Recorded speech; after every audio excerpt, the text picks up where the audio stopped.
Rossiya Magnitogorskdan keltirgan горячий listlar, qadrdonlar, listlar shu yerga shunday keladi, lazerga qo'yishadi, chizmani kirgizdirib shunday kesgandan keyin mana bu gipga o'tadi ekan. Qadrdonlar, bu gipda chiroyli qilishib shunaqangi listlarni bukib berishadi ekan. Bukilgan holatdan keyin bu narsalar yig'iladi ekan. Qadrdonlar, bu narsa nima deganlarga har bitta xonadonga kerak bo'ladigan, ya'ni shu narsani olay olsangiz siz pulingizdan ancha ekonom qilasiz. Ya'ni bu narsa nima deganlarga bu katyolda yig'ilish jarayoniga kelib turibmiz. Katyol yig'ilgandan keyin albatta suv quyilib tekshiriladi. Sinovdan o'tgandan keyin esa qadrdonlar chiroyli qilishib, apshika qilishib, ya'ni xalqqa yetkazib berishyapti ekan. Kimga shunaqangi ishlab chiqaruvchi akalarimizdan garantiyasi bor, ekonomik katyollar kerak bo'ladigan bo'lsa, zavodga yetib kelganmiz. Mana chiroyli qilishib apshika qilib qo'yadi. Bu katyolni xolasangiz ichkariga, xolasangiz tashqariga qo'ysangiz ham bo'laveradi. Katyollar 100 kvadratdan 1000 kvadratgacha yasashib berishaveradi ekan. Rasxodiga keladigan bo'lsak, sutkasiga 30 kilodan bu yog'i o'sha 50 kilo, 60 kilogacha rasxod qilishi mumkin. Ya'ni katyolni katta-kichikligiga qarab turib.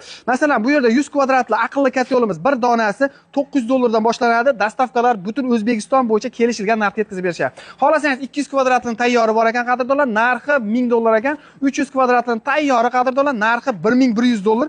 Komplektida mana shu holati bo'ladi. Ya'ni katyol, ulitka motor, mana bu yana bitta motor, bochkasi, miyasi qo'shib beriladi. Katyolga 3 yil garantiyasi bor. Mana bu elektr qismiga qadrdonlar, ya'ni miyasiga 1 yil garantiyasi bor ekan. Kimga shunaqangi ekonom katyollar kerak bo'ladigan bo'lsa, pastdagi nomerlarga aloqaga chiqaverasizlar. Ya'ni sotaman, ketaman degan katyollar bo'lar ekan.